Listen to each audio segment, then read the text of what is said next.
Moving on to more police state news. Unblinking surveillance stare. Army's 7-story flying football field-sized blimp. And this is by Miss Smith out of Network World. And we link to it. The Long Endurance Multi-Intelligence Vehicle, or the LEMIV,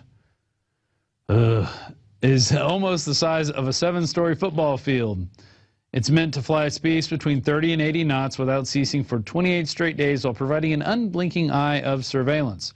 Northrop Grumman has a $500 million contract to build 3 of these 21st century robot airships for the U.S. Army.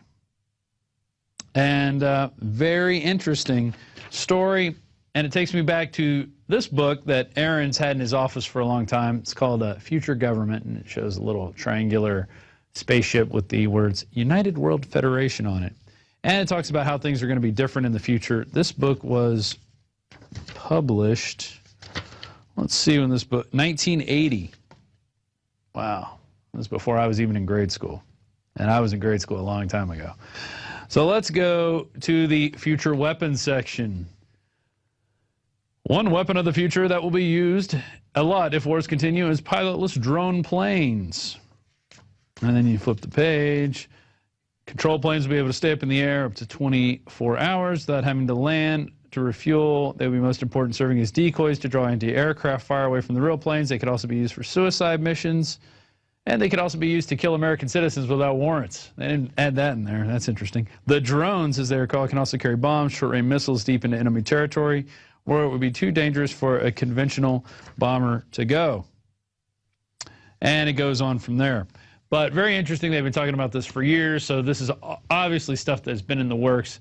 It is not there for our safety, and these are going to be for the Army, but they're going to be used for, we know eventually they will be used for domestic purposes. That's always the case. They roll things out with the Army first to see if they work, and then after that, it's time to bring them here, and there'll be one over every city looking at you, staring at you, a giant unblinking eye, tracking every move you make, and if you get caught by the cops, well, you're just going to commit suicide in the back of a car, because that's the way it works. Moving on to another piece of propaganda.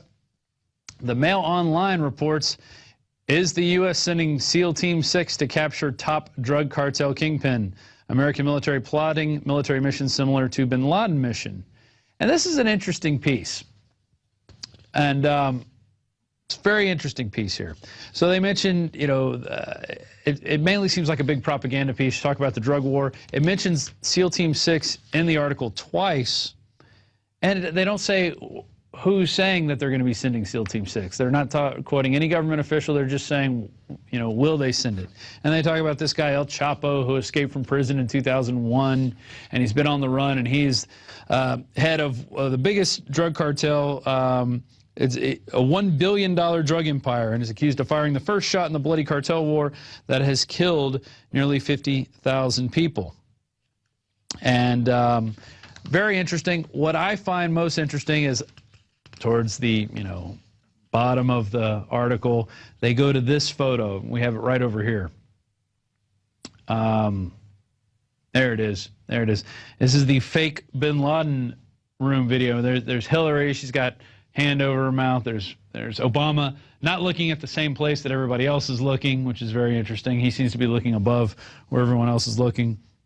So they put that in there along with some propaganda about, you know, a member of SEAL Team 6 shot and killed Osama bin Laden during the elite squad's raid during his compound in Pakistan. So I don't know why Mail Online would put this in here. I just want to ask them a couple questions. Do they not see our article May 5th, 2011? Which states, by Paul Joseph Watson, staged White House Situation Room photos, part of bin Laden fable. And the photos were described as having, by many, as having historical significance and forming a captivating record of Obama's greatest success and his defining moment in his presidency. We're also told by the media that the leader of the free world saw the terror chief shot in the eye. U.S. President Barack Obama, along with his high-level team, watched coverage in the White House as commandos gunned down the world's most wanted terrorist, Osama bin Laden, via a video camera fixed to the helmet of a Navy SEAL. Along with this crumbling official narrative of the operation to kill bin Laden, it has emerged that Obama, Clinton, and the staff saw virtually nothing whatsoever of the mission that allegedly led to the assassination of bin Laden because, according to the CIA Director Leon Panetta, there was a 25-minute blackout of the live feed, which was cut off before the U.S. Navy SEALs even entered the building. So let's go back to this photo real quick.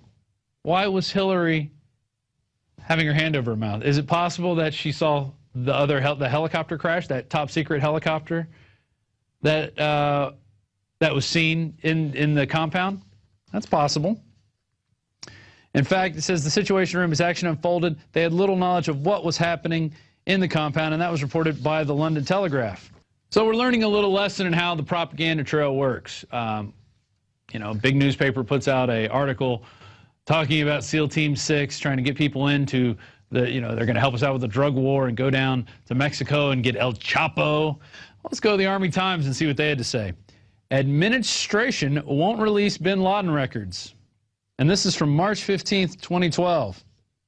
And going down there, the Pentagon told the AP this month that it could not locate any photographs or video taken during the raid or showing bin Laden's body. It also said it could not find any images of bin Laden's body on the Navy aircraft carrier where the al-Qaeda leader was taken and later buried at sea because that's Muslim tradition. Oh, wait, it's not.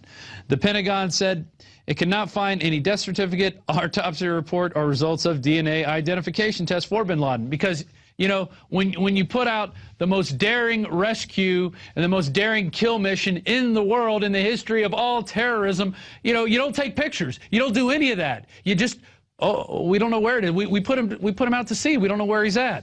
Well, let's continue. I'm getting a little mad here. I'm sorry.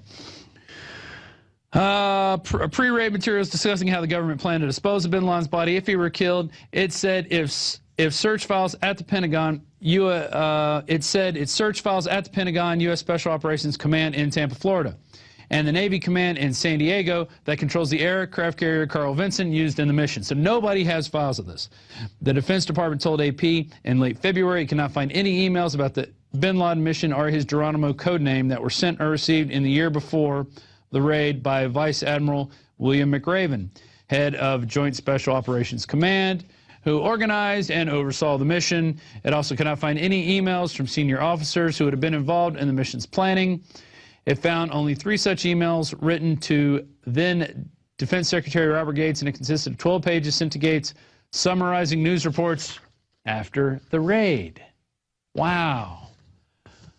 So the greatest, the most amazing, daring SEAL Team 6 mission ever undertaken, where they went into Pakistan with helicopters, one of which was experimental and crashed.